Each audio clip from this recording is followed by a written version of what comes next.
الحمد لله الذي لم يتخذ ولدا ولم يكن له شريك في الملك ولم يكن له ولي من الذل وكبره تكبيرا فأشهد أن لا إله إلا الله وحده لا شريك له وأشهد أن محمدًا عبده ورسوله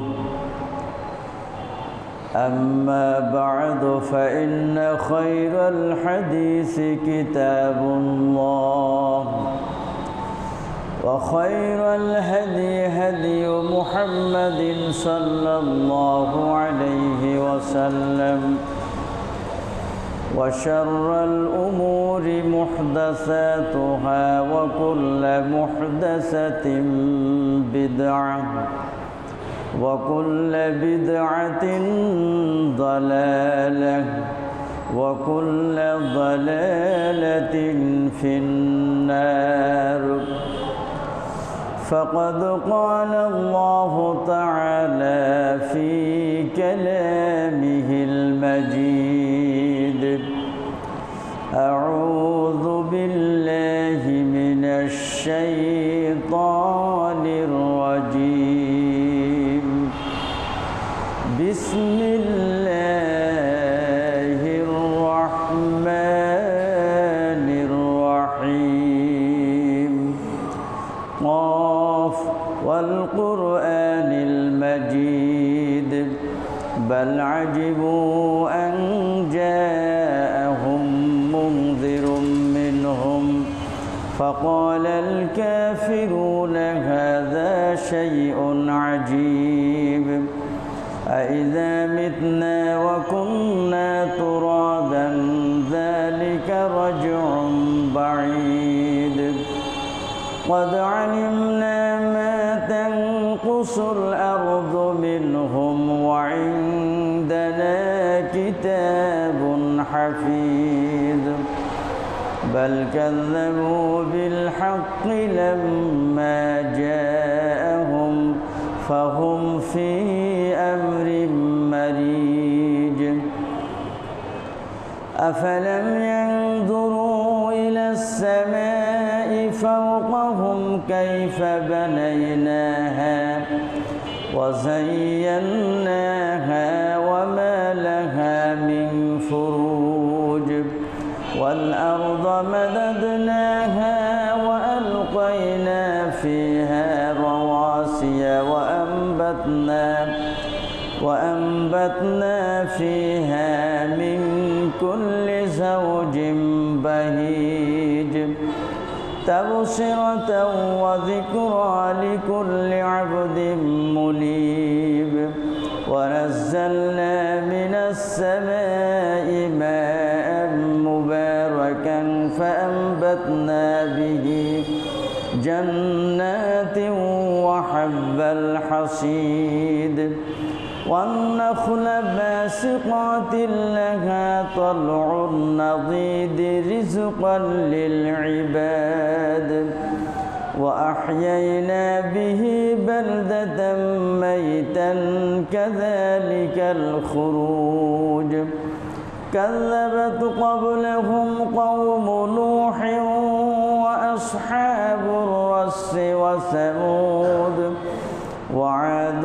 وفرعون وإخوان لوط وأصحاب الأيكة وقوم تبع كل كذب الرسل فحق وعيد أفعينا بالخلق الأول بل هم في لبس من خلق جديد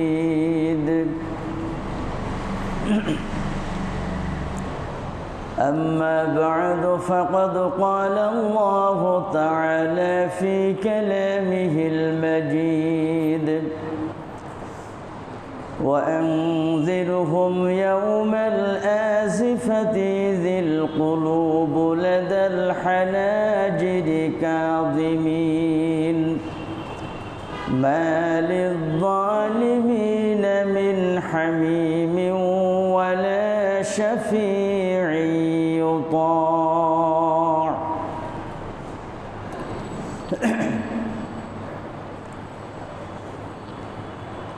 সমস্ত প্রশংসা আল্লাহর জন্য, যার অশেষ মেহেরবানিতে দৈহিক সুস্থতা নিয়ে সালাতুল জুম্মা আদায়ের জন্য আমরা মসজিদে সমবেত হওয়ার তৌফিক লাভ করেছি। আমরা সে আল্লাহর প্রশংসা জ্ঞাপনার্থে বলি আলহামদুলিল্লাহ। শতকোটি দরুদ ও সালাম বর্ষিত হোক প্রিয় নবী মুহাম্মদুর রাসূলুল্লাহ সাল্লাল্লাহু আলাইহি ওয়াসাল্লামের উপরে। আল্লাহ সুবহানাহু ওয়া তাআলা বলেন, وأنذرهم يوم الآزفة إذ القلوب لدى الحناجر كاظمين। আপনি তাদেরকে সতর্ক করুন কিয়ামতের আগত সেই দিনটি সম্পর্কে, যেদিন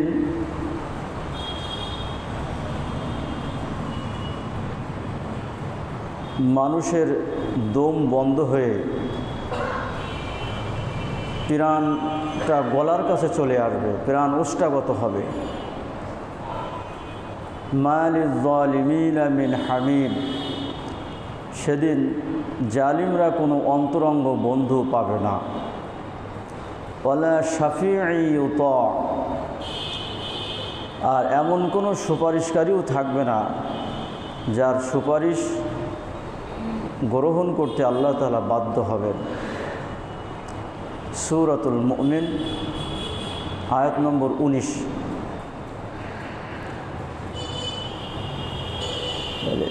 পঠিত এই আয়াতের মধ্যে আল্লাহ তাআলা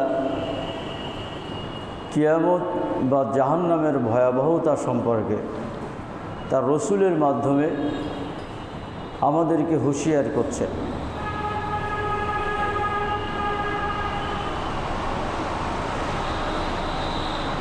যেদিন যারা জালিম হবে, যারা পাপী হবে, তারা এমন কোনো অন্তরঙ্গ বন্ধু খুঁজে পাবে না যে বন্ধু তার উপরে শাস্তি আপতিত হচ্ছে বলে তাকে সাহায্যের জন্য এগিয়ে আসবে।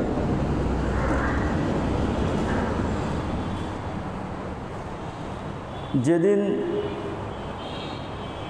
জাহান্নামকে মানুষের সম্মুখে আনা হবে, সূরা ফাজরের ভিতরে আল্লাহ তাআলা বলেছেন, ওয়াজিআ ইয়াউমা ইযিম বিজাহান্নাম, সেদিন জাহান্নামকে আনা হবে। হাদিসের ভাষ্য অনুযায়ী জাহান্নামের 70,000 লাগাম থাকবে এবং প্রতিটি লাগামে 70,000 ফেরেশতা ধরবে, ধরে জাহান্নামকে টেনে মানুষের সম্মুখে উন্মোচিত করে দেবেন।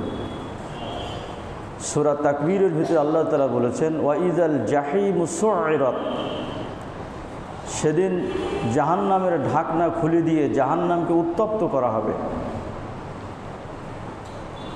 জাহান্নামের ঢাকনা যখন অপরাধীদের সম্মুখে খুলে দেওয়া হবে, কোরআনের ভাষায় সূরা মুলকের ভিতরে আল্লাহ তাআলা বলছেন, তাকাদু তামাইয়াজু মিনাল গায়জ, সেদিন জাহান্নাম গোস্বায় ফেটে পড়তে চাইবে। জাহান্নামের এই তর্জন গর্জন দেখে সেদিন মানুষের কি অবস্থা হবে, এই আয়াত, যে আয়াতটি আপনাদের সম্মুখে তেলাওয়াত করলাম, এর ভিতরে আল্লাহ তাআলা বলছেন, ইযিল কুলুবু লাদাল হানাজিরি কাযিবিন, জাহান্নামের ওই অবস্থা দেখে মানুষ এতই প্রকম্পিত এবং ভীত হবে যে তাদের দম বন্ধ হয়ে তাদের প্রাণটা ঠোঁটের কাছে চলে আসবে।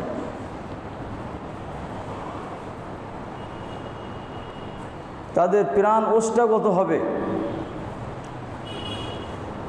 সেদিন জাহান্নামের এই অবস্থা দেখে অপরাধীরা আল্লাহর কাছে কি বলবে? আল্লাহ তাআলা বলছেন সূরা ইব্রাহিমের 44 নম্বর আয়াতে, ওয়াআনযিরিন নাস ইয়াওমা ইয়াতিহিমুল আযাব ফায়াকুলুল লাযীনা যালামু রব্বানা আখিরনা ইলা আজালিন করিবিন নুজিব দাওয়াতাকা ওয়া নাত্তাবি'র রুসুল আওয়ালাম তাকুনু আকসামতুম মিন ক্বাবলু মা লাকুম মিন যাওয়াল। আল্লাহ তাআলা তার রসুলকে বলছেন, হে নবী, আপনি মানুষদেরকে সতর্ক করুন সেই দিন সম্পর্কে যেদিন তাদের উপরে আযাব আপতিত হবে। ফায়াকুলুল লাযীনা যালামু, সেদিন জালেমরা আল্লাহকে বলবে, রব্বানা আখিরনা ইলা আজালিন করিব, হে আমাদের প্রতিপালক, আপনি আমাদেরকে নিকটবর্তী কিছু সময়ের জন্য আমাদের মেয়াদটা একটু বাড়িয়ে দুনিয়াতে পাঠিয়ে দিন। এই যে জাহান্নামে যে তর্জন গর্জন, এই জাহান্নামের আযাব ভোগ করার মতো সাহস শক্তি তো আমাদের নাই। অতএব আপনি আমাদেরকে দুনিয়াতে পাঠান, আমরা সেখানে গিয়ে কী করব? নুজিব দাওয়াতাকা ওয়া নাত্তাবি'র রুসুল, আমরা আপনার আহ্বানে সাড়া দিব এবং আপনার রসুলের আনুগত্য করব। তখন আল্লাহ তাআলা তাদেরকে বলবেন, আওয়ালাম তাকুনু আকসামতুম মিন ক্বাবলু মা লাকুম মিন যাওয়াল, তোমরা কি তারা নও যারা দুনিয়াতে বলতে মা লাকুম মিন যাওয়াল, যে তোমরা দুনিয়াতে কসম করে বলতে যে তোমাদের কোনো ক্ষতি কেউ করতে পারবে না, তোমাদের পতন হবে না। জালেমরা যখন ওই শাস্তি প্রত্যক্ষ করবে তখন তারা আল্লাহর কাছে এই কথা বলবে। সূরা সাজদার ভিতরে আল্লাহ তাআলা ওই একই কথাই বলছেন প্রায়, ওয়ালাউ তারা ইযিল মুজরিমুনা নাকিসু রুউসিহিম ইনদা রাব্বিহিম রব্বানা আবসারনা ওয়া সামি'না ফারজি'না না'মাল সালিহান ইন্না মুকিনুন। আল্লাহ তাআলা বলছেন, হে নবী, আপনি যদি সেই দিনের সেই মুহূর্তের দৃশ্যটা যদি আপনি দেখতেন, যেদিন যারা অপরাধী না কিছু রুউসিহিম ইনদা রাব্বিহিম, তাদের মাথাটা তাদের প্রতিপালকের সামনে লজ্জায় মাথাটা নত করে দাঁড়িয়ে থাকবে। এরপরে কি বলবে? রব্বানা আবসারনা ওয়া সামি'না, সে বলবে, হে আমাদের প্রতিপালক, আমরা সব কিছু দেখলাম এবং শুনলাম। ফারজি'না, আপনি আমাদেরকে দুনিয়াতে মেহেরবানি করে আর একটু পাঠিয়ে দিন। না'মাল সালিহান, সেখানে গিয়ে কি করব? আমরা নেক কাজ করে আসব। ইন্না মুকিনুন, এবং বিশ্বাসীদের মতো জীবনযাপন করব, আমরা বিশ্বাসী হব। অতএব আপনি আমাদেরকে দুনিয়াতে আর একবার পাঠিয়ে দিন। তখন আল্লাহ তাআলা তাদেরকে কি বলবেন? আওয়ালাম নুআম্মিরকুম মা ইয়াতাযাক্কারু ফীহি মান তাযাক্কারা ওয়া জাআকুমুন নাযীর ফাযুকু ফামা লিয-যালিমিনা মিন নাসীর। আল্লাহ তাআলা বলবেন, আমি কি তোমাদেরকে দুনিয়াতে এমন হায়াত দান করিনি? আওয়ালাম নুআম্মিরকুম, আমি কি তোমাদেরকে এমন হায়াত দান করিনি, এমন বয়স তোমাদেরকে দেয়নি? মা ইয়াতাযাক্কারু ফীহি মান তাযাক্কার, যে হায়াতে জিন্দেগিতে ইচ্ছা করলে একজন মানুষ উপদেশ গ্রহণ করতে পারত। ওয়া জাআকুমুন নাযীর, আর তোমাদের কাছে তো আমার পক্ষ থেকে সতর্ককারী নবী রাসূলরাও গিয়েছিল। ফাযুকু, অতএব আর সুযোগ নেই, আজকে জাহান্নামের শাস্তির স্বাদ আস্বাদন করো। ফামা লিয-যালিমিনা মিন নাসীর, জালেমদের কোনো সাহায্যকারী নাই। তো যে কথা বলছিলাম, জাহান্নামের শাস্তি বা আখিরাতের সম্পর্কে সতর্ক করার জন্য আল্লাহ তাআলা তার নবী রাসূলদেরকে পাঠিয়েছেন। আল্লাহ তাআলা বলছেন, আপনি মানুষদেরকে বলে দাও, সেদিন মানুষ কোনো বন্ধু খুঁজে পাবে না, কোনো সাহায্যকারী খুঁজে পাবে না। সূরা মাআরিজের ভিতরে আল্লাহ তাআলা বলছেন, ওয়ালা ইয়াসআলু হামিমুন হামিমা, সেদিন বন্ধু বন্ধুর খোঁজ নেবে না। ইউবাশশারুনাহুম, যদিও তারা একজন আরেকজনকে খুব ভালো করেই দেখতে পাবে, নিকট থেকে দেখবে। ইয়াওয়াদ্দুল মুজরিমু লাউ ইয়াফতাদি মিন আযাবি ইয়াউমিযিন বিবানি, সেদিন যারা অপরাধী হবে এই অপরাধীরা জাহান্নামের আযাব থেকে বাঁচার জন্য ফিদিয়া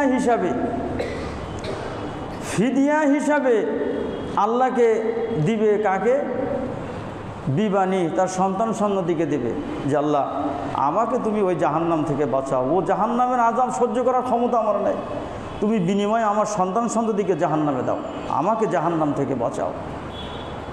ওয়াসাহিবাতিহি ওয়া আখিহি, তার স্ত্রী তার ভাইকে দিয়ে দেবে আল্লাহকে, আল্লাহ এইগুলোর বিনিময়ে আমাকে বাঁচাও। ওয়া ফাসিলাতিহি আল্লাতী তুবি, সে তার গোত্র তার নিকট আত্মীয়দেরকে দিয়ে দিতে চাইবে, আল্লাহকে দিয়ে দেবে। যারা তাকে দুনিয়াতে আশ্রয় দিত সে তাদেরকে দিয়ে দেবে আল্লাহকে। যে সন্তানের জন্য আমরা কি না করি, যে স্ত্রীকে আমরা কত ভালো না বাসি, যে ভাইকে আমাদের শক্তি উৎস হিসাবে মনে করি দুনিয়াতে, এ সবই মানুষ ফিদিয়া হিসাবে আল্লাহকে দিবে এবং আল্লাহ এইগুলোকে জাহান্নামে দাও, আমাকে জাহান্নাম থেকে বাঁচাও। ওয়ামান ফিল আরদি জামিয়া, আল্লাহ তাআলা বললেন শুধু তাই না, পৃথিবীতে যত মানুষ আছে সমস্ত মানুষগুলিকে সে বলবে আল্লাহ দুনিয়ার সবাইকে আপনি জাহান্নামে দিন, বিনিময়ে আমাকে জাহান্নাম থেকে বাঁচান। তাহলে কত ভয়াবহ, কত যন্ত্রণাদায়ক, শাস্তিদায়ক স্থান সেটা, কত নিকৃষ্ট আবাসস্থল, যেখান থেকে বাঁচার জন্য, যা থেকে বাঁচার জন্য মানুষ তার সন্তানদেরকে, তার ভাইদেরকে, তার স্ত্রীকে, তার পিতামাতাকে, তার স্বজন নিকট আত্মীয়দেরকে, এমনকি দুনিয়ার সমস্ত মানুষদেরকে দিয়ে দিতে চাইবে যে জাহান্নাম থেকে বাঁচার জন্য। সেটা কোন ধরনের শাস্তির স্থান! শুধু তাই না, সূরা আল হাক্কার ভিতরে আল্লাহ তাআলা বলছেন ওয়া আম্মা মান উতিয়া কিতাবাহু বিশিমালি, যাদের আমলনামা বাম হাতে, বাম দিক থেকে দেওয়া হবে, অর্থাৎ যারা অপরাধী হবে তাদের আমলনামা পিছন দিক দিয়ে বাম হাতে দেওয়া হবে, তখন তাদের অবস্থা কী হবে আল্লাহ তাআলা বলছেন ফায়াকুলু ইয়া লাইতানি লাম উতা কিতাবিয়া, তারা বলবে হায় আফসোস, লাম উতা কিতাবিয়া, এই আমলনামা যদি আমাকে না দেওয়া হতো, না দেখানো হতো। তখন এটা কি? কোরআনের ভাষায় সূরা আনআমের ভিতরে আল্লাহ তাআলা বলছেন মা লিহাযাল কিতাব লা ইউগাদিরু সগীরাতাও ওয়ালা কাবীরাতান ইল্লা আহসাহা, তারা বলবে কি আশ্চর্য ধরনের কিতাব, যার মধ্যে দুনিয়াতে ছোট বড় যা করেছি, গুনাহ পাপ পুণ্য যাই করেছি, গোপনে প্রকাশ্যে সব ইয়েতে লিপিবদ্ধ করা আছে, কিছুই বাদ যায়নি। ওই আমলনামা যখন অপরাধীরা দেখবে তখন তারা বলবে যে হায়, আমার এই আমলনামা যদি আমাকে না দেখানো হতো, ওয়ালাম আদরি মা হিসাবিয়া, আমি যদি আল্লাহর সম্মুখে হিসাবের মুখোমুখি না হতাম, আল্লাহর সম্মুখে যদি হিসাবের মুখোমুখি আমি না হতাম তাহলে কতই ভালো হতো। ইয়া লাইতাহা কানাতিল কাদিয়া, তারা বলবে হায়, ইয়া লাইতাহা কানাতিল কাদিয়া, মৃত্যুই যদি আমার জন্য চূড়ান্ত হতো, আমি যদি আবার পুনরুত্থিত হয়ে আল্লাহর সম্মুখে হাজির না হতাম, আমার আমলনামা যদি আমার হাতে না দেওয়া হতো, আমি যদি মাটির সাথে মিশে নিশ্চিহ্ন হয়ে যেতাম, তাহলে সেইটাই তো আমার জন্য ভালো ছিল। হালাকা আন্নি মা আগুনা আন্নি মা আলিয়া, তারা বলবে হায়, দুনিয়াতে আমি অনেক ধন সম্পদের মালিক ছিলাম, মা আগুনা আন্নি মা আলিয়া, আমার মাল আজ কোনো কাজে আসছে না। হালাকা আন্নি সুলতানিয়া, আমি দুনিয়াতে বড় নেতা ছিলাম, আমার কথায় বৃহৎ জনগোষ্ঠী ওঠা বসা করত, আজকে সেই নেতৃত্ব আমার ধ্বংস হয়ে গেছে, আজকে সেই নেতৃত্ব আমার ধ্বংস হয়ে গেছে, সামনে জাহান্নাম ছাড়া সে আর কিছুই দেখতে পাবে না, জাহান্নাম ছাড়া সে আর কিছুই দেখতে পাবে না। আল্লাহ তাআলা বলছেন ইয়াউমা ইয়াফিরুল মারউ মিন আখিহি ওয়া উম্মিহি ওয়া আবিহি, সেদিন মানুষ পালাতে থাকবে তার ভাইকে দেখে, ভাই থেকে পালাবে, ওয়া উম্মিহি ওয়া আবিহি, তার পিতা মাতা থেকে পালাবে, ওয়া সাহিবাতিহি ওয়া বানি, তার স্ত্রী তার সন্তান থেকে পালাবে, তাদের সম্মুখে যাবে না। লিকুল্লি ইমরিইম মিনহুম ইয়াউমাইযিন শাআনুন ইউগনি, মানুষের ভিতরে এমন এক ব্যস্ততা এবং উদ্বিগ্নতা কাজ করবে যে সে অন্য সম্পর্কে বেখবর হয়ে যাবে, অন্য কারোর খবর আর সে নেবে না। তো পৃথিবীতে আল্লাহ তাআলা বলছেন যে তুমি মানুষদেরকে এই দিন সম্পর্কে, এই দিনের অবস্থা সম্পর্কে মানুষকে সতর্ক করো। পৃথিবীতে নবী এবং রসুল আল্লাহ তাআলা কেন পাঠিয়েছেন? পৃথিবীতে নবী রসুল পাঠিয়েছেন মানুষকে এই সতর্ক করার জন্য, মানুষকে সতর্ক করার জন্যই আল্লাহ তাআলা পাঠিয়েছেন। সূরা বাকারার ভিতরে আল্লাহ তাআলা বলছেন ফাবাআসাল্লাহুন নাবিয়্যিনা মুবাশশিরিনা ওয়া মুনযিরিন, আল্লাহ তাআলা নবী রসুল পাঠিয়েছেন মানুষদেরকে আখিরাতে তাদেরকে একদিকে যেমন জান্নাতের শুভ সংবাদ শোনাবে, অন্যদিকে তেমন জাহান্নাম সম্পর্কে সতর্ক করবে, কিয়ামতের ভয়াবহতা সম্পর্কে সতর্ক করবে। আল্লাহ তাআলা তার রসুলকে ডাইরেক্ট নির্দেশ দিচ্ছেন সূরা মুদ্দাসসিরের ভিতরে, কুম ফাআনজির, হে নবী তুমি উঠো, শুয়ে বসে থেকো না, মানুষকে সতর্ক করো, মানুষকে ভয় দেখাও আখিরাতের ভয়াবহতা সম্পর্কে, আখিরাতে আল্লাহর আযাব সম্পর্কে মানুষকে সতর্ক করো। এই আয়াত যখন নাজিল হলো, আল্লাহ পাক আল্লাহ রসুলকে নির্দেশ দিলেন ওয়ানজির আশিরাতাকাল আকরাবিন, তুমি আগে তোমার নিকটবর্তী যারা আছে তাদেরকে সতর্ক করো, তাদেরকে জাহান্নাম সম্পর্কে সতর্ক করো। আল্লাহ রসুল প্রথম আহলে বায়াতদেরকে ডাকলেন, সবাই আমার সম্মুখে এসো। আসলে আল্লাহ রসুল সূরা আহকাফের এই আয়াতটি তেলাওয়াত করে শোনালেন, কুল মা কুনতু বিদআম মিনার রুসুল ওয়া মা আদরি মা ইউফআলু বি ওয়ালা বিকুম ইন আত্তাবিউ ইল্লা মা ইউহা ইলাইয়া ওয়া মা আনা ইল্লা নাযীরুম মুবিন। তুমি তাদেরকে, তোমার আহলে বায়াতদেরকে ডেকে বলে দাও যে আমি কোনো নতুন রসুল নই, আমার আগে বহু রসুল অবগত হয়েছে।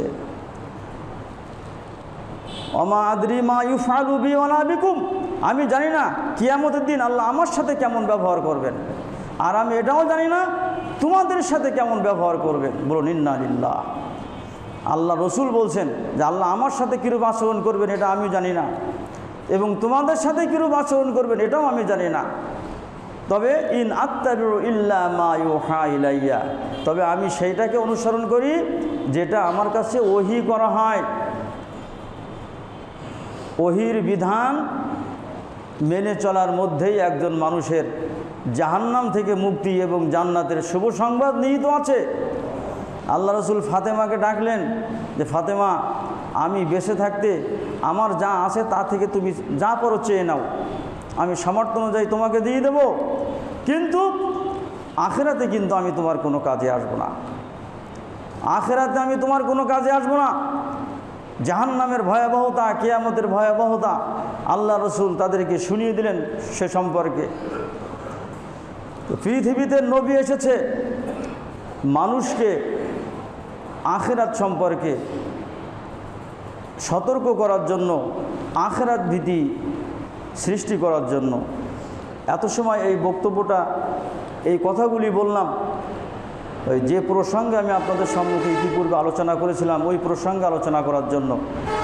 এখান থেকে গত কয়েক জুমা আগে আমি আপনাদের সম্মুখে আলোচনা করছিলাম যে এই আখিরাত ভীতি বা আখিরাত বিশ্বাস আমাদের ব্যক্তি এবং সমাজ জীবনে কি ফলাফল বয়ে আনতে পারে, এই প্রসঙ্গে আলোচনা করতে গিয়ে আমি 5টা পয়েন্টের উপরে ধারাবাহিকভাবে আলোচনা করেছিলাম। যার প্রথম পয়েন্ট ছিল এই আখিরাতের প্রতি যদি আমাদের বিশ্বাস থাকে তাহলে একজন মানুষ শরিয়াতের ফয়সালাকে হাসি মুখে গ্রহণ করবে, প্রথম ফল। দ্বিতীয় ফল হচ্ছে আখিরাত বিশ্বাস, আখিরাত ভীতি যদি আমাদের ভিতরে না থাকে তাহলে মানুষ হবে সত্য বিমুখ। তৃতীয় ফল বলেছিলাম, আখিরাতের প্রতি যদি আমাদের ভয় বা বিশ্বাস থাকে তাহলে নেকির কাজে আমাদের ভিতরে একাগ্রতা সৃষ্টি হবে। চতুর্থ যে পয়েন্টটা বলেছিলাম, আখিরাত ভীতি যদি আমাদের ভিতরে থাকে তাহলে সৎ কর্মে আমাদের মধ্যে আমরা একাগ্রতা অর্জন করতে পারবো।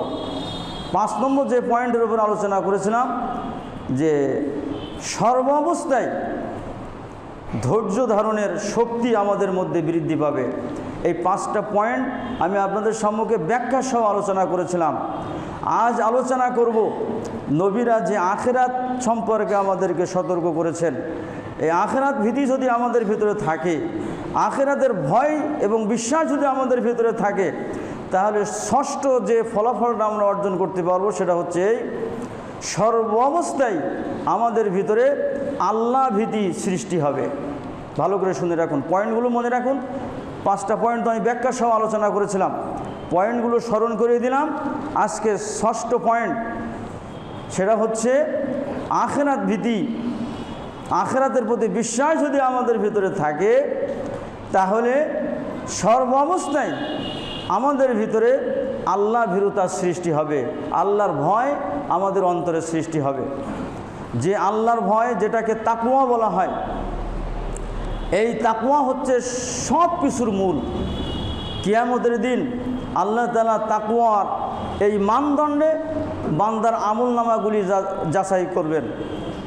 যার আমলটা তাকওয়া বা আল্লাহ ভীরুতার মানদণ্ডে বিশুদ্ধ বা খাঁটি বলে প্রমাণিত হবে, সেই কিয়ামতের দিন নাজাত পাবে। যেমন আল্লাহ তাআলা বলছেন যে ওয়াল আখিরাতু খায়রুল লিমানিত তাকওয়া, আখিরাতের কল্যাণ তো তারাই প্রাপ্ত হবে যাদের অন্তরের ভিতরে আল্লাহ ভীরুতা আছে, যাদের অন্তরের ভিতরে তাকওয়া আছে। তাকওয়ার মানদণ্ডে যার আমলনামাটা খাঁটি বলে প্রমাণিত হবে, সেই কেবল কিয়ামতের দিন মুক্ত হবে। আর সমস্ত আমলগুলিকে আল্লাহ তাআলা ধূলিকণায় পরিণত করে দেবেন। আল্লাহ তাআলা অন্য আয়াতে বলছেন ওয়াতিলকাল জান্নাতুল্লাতী নুরিসু মিন ইবাদিনা মান কানা তাকিয়া। আল্লাহ তাআলা বলছেন আমি জান্নাতের ওয়ারিস বানিয়েছি তাদেরকে, মান কানা তাকিয়া, যাদের ভিতরে আল্লাহ ভীরুতা আছে, যাদের ভিতরে তাকওয়া আছে, এরাই হবে জান্নাতের ওয়ারিস। অন্য আয়াতে আল্লাহ তাআলা বলছেন ওয়া উজলিফাতিল জান্নাতু লিল মুত্তাকিন, জান্নাত প্রস্তুত করে রাখা হয়েছে যাদের ভিতরে আল্লাহ ভীরুতা আছে, যাদের ভিতরে তাকওয়া আছে, যারা গোপনে প্রকাশ্যে ছোট বড় যাবতীয় গুনাহ করতে যারা ভয় পায়, আখিরাতের জবাবদিহিতার ভয় যাদের অন্তরে আছে, তাদের জন্য ওই জান্নাত প্রস্তুত করে রাখা হয়েছে। তাহলে আমরা সালাত সিয়াম যত ইবাদত আমরা করি, এগুলো যদি আল্লাহ ভীরুতার সাথে যদি আমরা করতে না পারি, তাহলে এগুলো কিয়ামতের দিন ব্যর্থতায় পর্যবসিত হবে।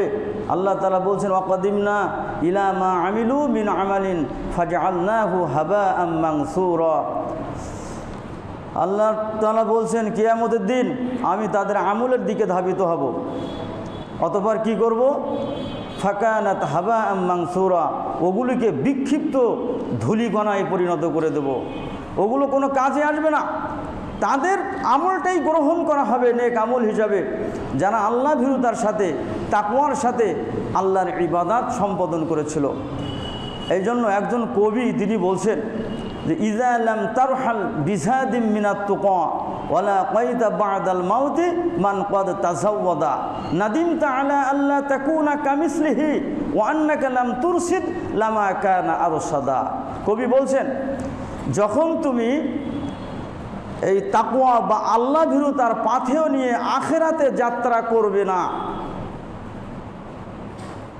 ওয়ালা কাইতা বাদাল মাউত, অথচ মৃত্যুর পরে তোমার এমন ব্যক্তির সাথে সাক্ষাৎ হয়ে যাবে মান ক্বাদ তাজাওয়াদা, যে ওই তাকওয়ার পাথেয় নিয়ে আল্লাহর সম্মুখে দাঁড়িয়েছে, তাকে দিয়ে তখন তোমার অবস্থায় কি হবে? নাদিমতা আলা আল্লাহ তাকুনা কামিসলিহি, তখন তুমি অত্যন্ত লজ্জিত হবে এই জন্য যে তুমি তার মতো হতে পারোনি। ওয়া আন্নাকা লাম তুরশিদ লামা কানা আরশাদা, সে যে তাকওয়ার পাথেয় নিয়ে আল্লাহর কাছে হাজির হয়েছে, তুমি ওই পাথেয় নিয়ে হাজির হতে পারোনি, অতএব তুমি সেদিন লজ্জিত হবে, অপমানিত হবে, লাঞ্ছিত হবে। এই তাকওয়া বা এই আল্লাহ ভীরুতা সৃষ্টি হয় কার ভিতরে? যার মধ্যে আখিরাত ভীতি আছে, আখিরাতের জবাবদিহিতার ভয় আছে, যাদের মধ্যে আখিরাতের প্রতি দৃঢ় বিশ্বাস আছে, তাদের মধ্যেই কেবল এই তাকওয়া বা আল্লাহ ভীরুতার সৃষ্টি হয়। আল্লাহ তাআলা সূরা নাজিয়াতের ভিতরে বলছেন, ওয়া আম্মা মান খাফা মাকামা রাব্বিহি ওয়া নাহান নাফসা আনিল হাওয়া ফাইনাল জান্নাতা হিয়াল মাওয়া। আল্লাহ পাক বলেন যে ব্যক্তি তার প্রতিপালকের সম্মুখে মাকামা রাব্বি প্রতিপালকের সম্মুখে দণ্ডায়মান হওয়াকে ভয় পায়, ওয়া নাহান নাফসা আনিল হাওয়া এবং নিজেকে প্রবৃত্তির গোলামি থেকে মুক্ত রাখে, ফাইনাল জান্নাতা হিয়াল মাওয়া, জান্নাতই হবে তার আবাসস্থল। বলুন আলহামদুলিল্লাহ। তাহলে যাদের ভিতরে আখিরাতের ভয় আছে, যে আখিরাতে আল্লাহর সম্মুখে আমাকে দাঁড়াতে হবে, সেখানে আল্লাহ এবং আমার মাঝে কোনো দোভাষী থাকবে না, থাকবে না কোনো পর্দা, আল্লাহর ভাষা আমার বুঝতে কোনো কষ্ট হবে না, এই ভয় যার ভিতরে আছে, কেবলমাত্র ওই ব্যক্তির মধ্যেই আল্লাহ ভীরুতা পয়দা হতে পারে। যেমন দেখুন, ওই যে বানী ইসরাইলের 3 যুবক যারা ওই পাহাড়ের গুহায় আটকা পড়েছিল, বুখারীর দীর্ঘ হাদিস, ওপর থেকে পাথর এসে গুহার মুখ আটকিয়ে দিয়েছিল। ওই 3 যুবকের এক যুবক ছিল যে তার প্রেমিকের সাথে গোপনে অন্যায় কাজে লিপ্ত হওয়ার পূর্ব মুহূর্তে তার প্রেমিক তাকে বলেছিল, ইয়া আবদাল্লাহ ইত্তাকিল্লাহ, হে আল্লাহর বান্দা তুমি আল্লাহকে ভয় করো, তুমি আল্লাহকে ভয় করো। এই কথা বলার কারণে ওই যুবকের প্রতি আল্লাহ ভীতি সৃষ্টি হয়েছিল এবং সেদিন সে ওই গোপনে অন্যায় কাজ থেকে বিরত হয়েছিল। তাই ওই যুবক পাহাড়ের গুহায় আটকা পড়ার পরে আল্লাহকে আহ্বান করছে, আল্লাহুম্মা ইন কুনতা তা'লামু আন্নী মা ফাআলতু মিন যালিকা মিন খাশিয়াতিকা ফাফররিজ আলাইনা। হে আল্লাহ, আপনি যদি জানেন যে ওই দিন একমাত্র আপনার ভয়ে, আখিরাতে আপনার সম্মুখে দণ্ডায়মান হওয়ার ভয়ে আমি ওই গোপনে আমার প্রেমিকার সাথে অন্যায় কাজ থেকে বিরত ছিলাম, তাহলে মেহেরবানি করে ফাফররিজ আন্না, আপনি আমাদেরকে এই বিপদ থেকে মুক্ত করুন। এই দোয়া করার কারণে গুহার মুখ থেকে এই পাথর সরে গিয়েছিল, আল্লাহর রহমতে গুহার মুখ উন্মুক্ত হয়ে গিয়েছিল, তারা সেখান থেকে বেরিয়ে মুক্ত হয়ে গিয়েছিল। তাহলে ওই দিন ওই যুবক ওই অন্যায় কাজ থেকে বিরত হয়েছিল শুধুমাত্র আখিরাতে আল্লাহর সাথে সাক্ষাতের ভয়ে। আল্লাহর সাথে আমার সাক্ষাৎ হবে, ওই প্রেমিকার সাথে বুখারীর হাদিস অনুযায়ী অন্যায় লিপ্ত হওয়ার জন্য ওই প্রেমিকা তার কাছে অনেক স্বর্ণ মুদ্রা চেয়েছিল, সম্ভবত 1000 স্বর্ণ মুদ্রা। 1000 স্বর্ণ মুদ্রার পুটলি ওই প্রেমিকার কাছে দিয়ে গোপনে যখন তার সাথে মিলিত হতে যাবে, ওই প্রেমিকা তার মুখে হাত দিয়ে বলেছিল, ইয়া আব্দুল্লাহ, হে আল্লাহর বান্দা ইত্তাকিল্লাহ, তুমি আল্লাহকে ভয় করো। ওই যুবক বলছে, হে আল্লাহ, যখনই তোমার ভয়ের কথা বলল তখন আমার ভিতরে তোমার ভয় এসে গেল, আখিরাতের ভয় এসে গেল। আমি ওই 1000 স্বর্ণ মুদ্রা আর ফিরিয়ে দিলাম না, ওই প্রেমিকাকেই দিয়ে দিলাম, দিয়ে বললাম, তুমি যে আল্লাহর ভয় দেখাচ্ছ, যে আখিরাতের ভয় দেখাচ্ছ, সেই আখিরাতের ভয়ে এই গোপনে অন্যায় কাজ থেকে আমি বিরত হয়ে ফিরে গেলাম। বলুন আলহামদুলিল্লাহ। তাহলে মানুষকে গোপন এবং প্রকাশ্য অন্যায় কাজ থেকে বিরত রাখে আল্লাহ ভীরুতা।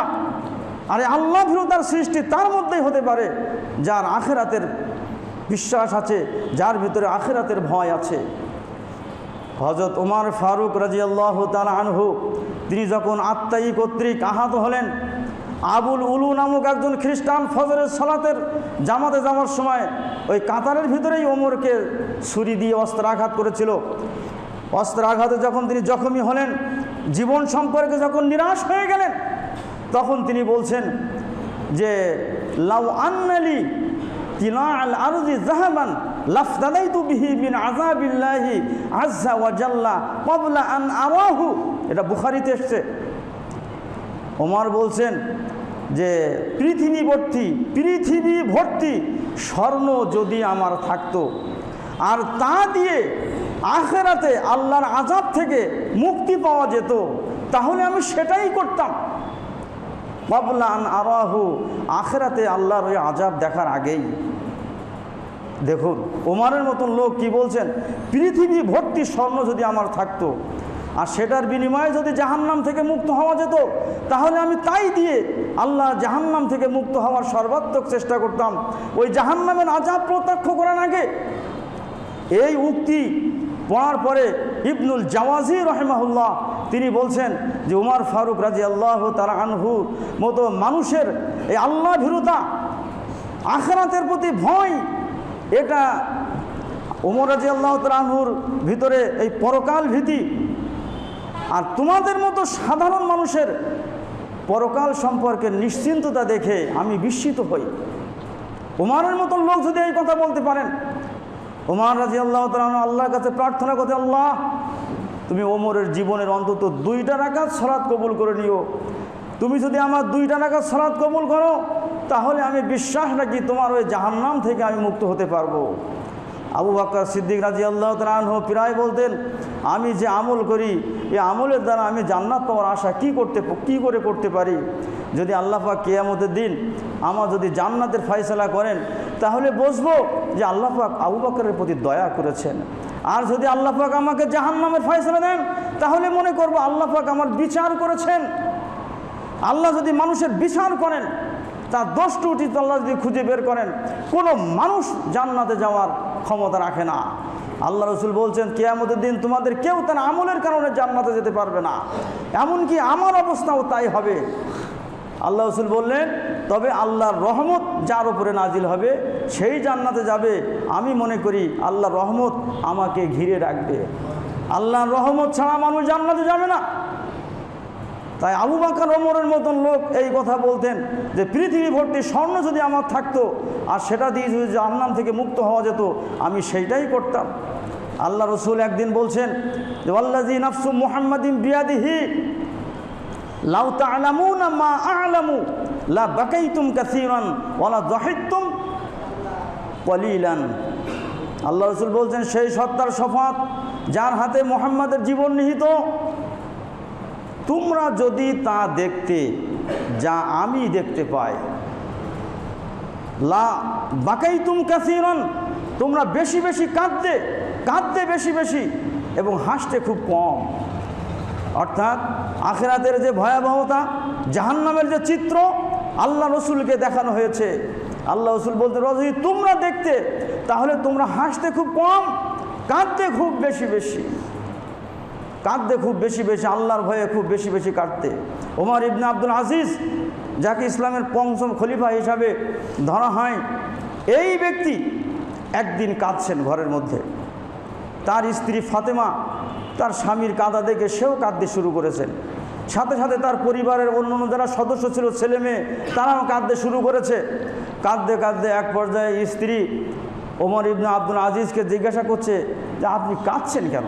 আপনার কাঁদা দেখে তো আমিও কাঁদছি, আরও সবাই কাঁদছে, কিন্তু আপনি কেন কাঁদছেন এ কারণটা তো জিজ্ঞাসা করা হয়নি, আপনি কাঁদছেন কেন? ওমর ইবনে আব্দুল আজিজ বলছেন আমি যেন আল্লাহর বিচার দেখতে পাচ্ছি, এবং আমি যেন দেখতে পাচ্ছি আল্লাহর বিচারে আল্লাহ একদলকে জাহান্নামের ফয়সালা দিচ্ছেন আর একদলকে জান্নাতের ফয়সালা দিচ্ছেন।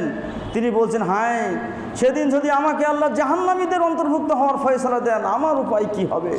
এই বলে তিনি চিৎকার দিয়ে কাঁদতে কাঁদতে বেহুশ হয়ে গেলেন। সুবহানাল্লাহ। এইটা হচ্ছে আখিরাত ভীতি।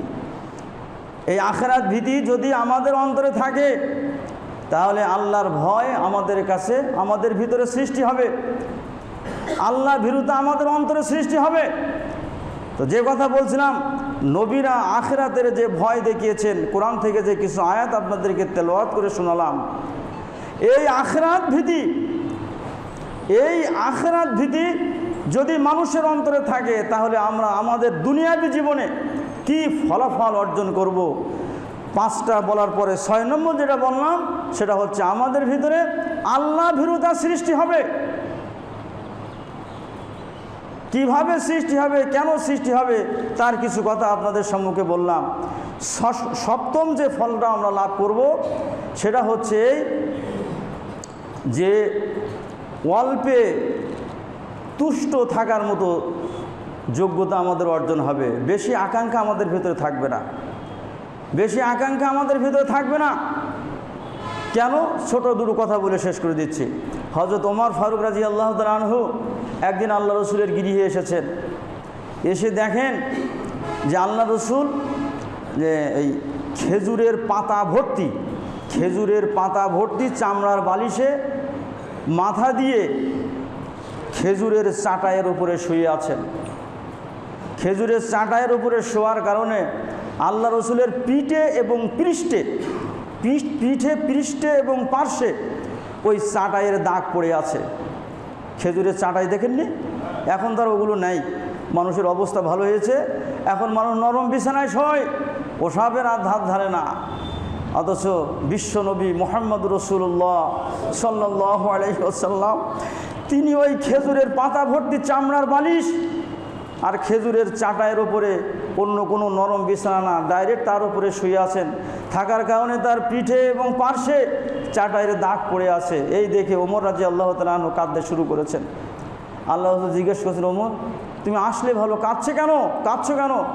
তখন ওমর রাদিয়াল্লাহু তাআলা আনহু বলছেন, ইয়া রাসূলুল্লাহ ইন্নাল কিসরা ওয়াল কাইসারা ফি মা হুমা ফিহি ওয়া আনতা রাসূলুল্লাহ। হে আল্লাহ রসুল, পারস্য সম্রাট কিসরা, রোম সম্রাট কাইসার, তারা কি অবস্থায় আছে? ওয়া আনতা রাসূলুল্লাহ, অথচ আপনি আল্লাহ রসুল, আপনি কি অবস্থায় আছেন? তাদের আরাম আয়েশ বিলাস বেসন তাদের কোনো কমতি নেই, অথচ আপনি হলেন আল্লাহ নবী, বিশ্ব নবী মুহাম্মদ রাসূলুল্লাহ। আপনার জীবনযাত্রা তাদের চেয়ে কত উন্নত মানে হওয়া উচিত, অথচ আপনি এই অবস্থায় আছেন। এইটা দেখে আমি কাঁদছি। তখন আল্লাহ রসুল বললেন যে উমার, আমার তারজাউনা আন তাকুনা লাহুমুন দুনিয়া ওয়ালানাল আখিরাহ।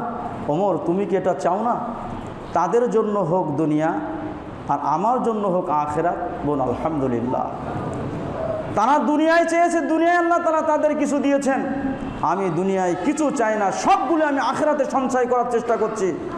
আমি চাই আখিরাত। আল্লাহ রাসূল বলছেন, ঘুমের মধ্যে নবীদের ঘুম যেটা দেখেন স্বপ্ন, ওটা ওহী। আল্লাহ রাসূল বলছেন, ঘুমের মধ্যে পৃথিবীর ধনাগারের চাবি এনে আমার সামনে হাজির করা হলো, এনে হাত বাড়িয়ে আমাকে দেওয়া হচ্ছে। আমি হাত বাড়ালেই সেটা নিয়ে নিতে পারি, পৃথিবীর ধনাগারের চাবি। আমি সেটা না নিয়ে প্রত্যাখ্যান করলাম। আমি বললাম, ওটা আমার দরকার নেই, আমার দরকার আখিরাত, আমি আখিরাত চাই। আল্লাহ রাসূল বলছেন, কোমর সোজা করে দাঁড়ানোর জন্য কয়েক লোকমা খাদ্য কি যথেষ্ট নয়? অথচ তোমরা খাদ্যের জন্য কিভাবে ছুটোছুটি করো। মানুষের আকাঙ্ক্ষার শেষ নেই, যত বয়স হয় মানুষের আকাঙ্ক্ষা আরও বাড়ে। কবরে না যাওয়া পর্যন্ত মানুষের আকাঙ্ক্ষা শেষ হয় না। অথচ মানুষের ভিতরে যদি আল্লাহ ভীরুতা থাকতো, পরকাল ভীতি যদি মানুষের ভিতরে থাকতো, তাহলে আমরা অল্পে তুষ্ট হওয়ার যোগ্যতা অর্জন করতাম। একজন মুমিন সে ততটুকুতেই তুষ্ট হবে যতটুকু তার জীবন ধারণের জন্য প্রয়োজন। একজন মুমিন বাঁচার জন্য খাবে, খাওয়ার জন্য বাঁচবে না। আমরা মালের জন্য বেঁচে থাকি, অথচ মাল আমাদের পিছে ছোটে না। আখিরাত ভীতি যদি আমাদের ভিতরে থাকে, তাহলে একদিকে যেমন আল্লাহ ভীরুতার সৃষ্টি হবে, অন্যদিকে আমরা অল্পে তুষ্ট হতে পারবো। এটা হলো সপ্তম ফলাফল। অষ্টম ফলাফল হচ্ছে আমরা কি করব? অধিক পাওয়ার আকাঙ্ক্ষা থেকে আমরা বিরত থাকার যোগ্যতা অর্জন করব। আরও কয়েকটা গুণ আছে, আগামী জুম্মায় সেগুলো আমি আপনাদের সম্মুখে বলার চেষ্টা করব ইনশাআল্লাহ। আজকে এই পর্যন্ত। আল্লাহ তাআলা আমাদের আখিরাতকে কেন্দ্র করে দুনিয়াবী জীবন পরিচালনা করার তৌফিক দান করুন এবং সার্বিক জীবনে ওহীর বিধানকে মেনে চলার তৌফিক দান করুন। আল্লাহুম্মা আমিন। أقول قولي هذا واستغفر الله لي ولكم ولجميع المسلمين والمسلمات. بارك الله لنا ولكم في القرآن العظيم ونفعنا وإياكم بالآيات والذكر الحكيم. إنه تعالى جواد كريم مالك بر رؤوف رحيم.